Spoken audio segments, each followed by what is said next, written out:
In 1981, President Ronald Reagan, a friend of Israel, announced his intention to sell AWACS aircraft outfitted with advanced military technology to Saudi Arabia. The decision was troubling, as the Saudis had mobilized aircraft against Israel in the 1967 war and had provided troop support to the Syrians in the Yom Kippur War.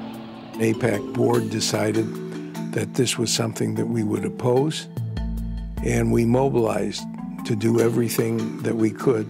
We were shocked that the president was able to turn so many people who had expressed support for our position. Well, I want to express my gratitude to the members of the United States Senate for their approval of the sale of the AWACS defense system to Saudi Arabia. We lost the AWACS battle, but in losing the AWACS battle, we learned what we had to do to be more effective. We needed to reach Montana and Wyoming just as much as Connecticut and New York.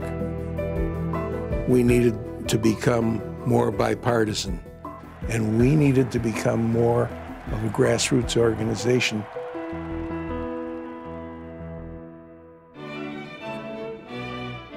Bob Asher grew up in Chicago in a Zionist family and became a successful entrepreneur. His love for Israel and the arts led him to found the country's Matan Music Festival and later the renowned Israel Arts and Science Academy. After these successes, Bob was looking for his next project. Knowing his passion for Israel, a friend made a suggestion. And he said, get involved politically. And I said, how? And he said, AIPAC. Bob Asher didn't just join AIPAC. Along with the core group, he became instrumental as AIPAC president in transforming the organization into a national force for pro-Israel advocacy. And we had the dream of what AIPAC might become. And the thing about Bob was he was politically street smart. He was determined, hardworking, plenty of energy, and we came to the realization that the battle for Israel's survival in the long run would be in Washington. Bob Asher, through his action, through his leadership, through his creativity, really helped to create the template that we use today to advance the U.S.-Israel relationship. It was Bob that also spurred the growth of AIPAC outside of Washington, as well as encouraged more and more individuals to get involved politically. It's really nice to see so many people I know and so many people I don't know. He's someone who never stops thinking about Israel from the time he wakes up until the time he goes to sleep. And his love of AIPAC is something that is really legend.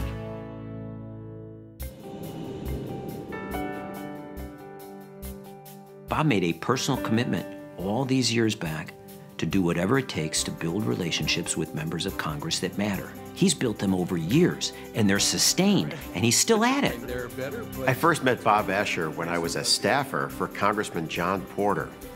He was a leading pro-Israel activist and a big heavyweight in the world of a small congressional office. Right now, I am attracted as a practical Midwesterner to someone who doesn't give flowery speeches, but gets it done. Well, here's the thing. It's a very Chicago-oriented way of thinking, and I like it. Hi, Bill. It's Bob Asher. How are you? Bob has a genuine feeling for people, a feeling for reaching out and offering whatever he can, and to him, it's a pleasure. Mr. Chairman, how are you? When it comes to Israel, his commitment is total. I found him to be a good friend, and I really mean that. He's a shining example to all of us of what a relationship between a lay AIPAC leader and a member of Congress should be. The groundwork laid by Bob Asher ensured that AIPAC's activists were never on the periphery again. Today, those relationships with leaders are critical. Today is as frightening a time as I can remember.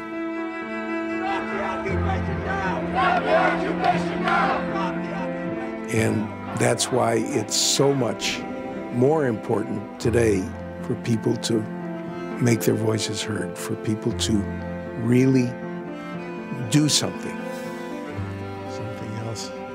Mary Jane and I decided that we would make a bequest to the AIPAC Tomorrow campaign so that financial resources would be available for the future of AIPAC.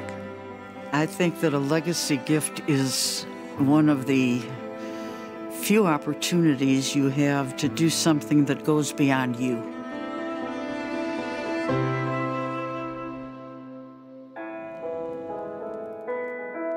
I commit to AIPAC now as the essential organization to keep the U.S.-Israel relationship strong. There is nothing more fulfilling for me than to be part of something that is bigger than I am. That's something that makes life worthwhile.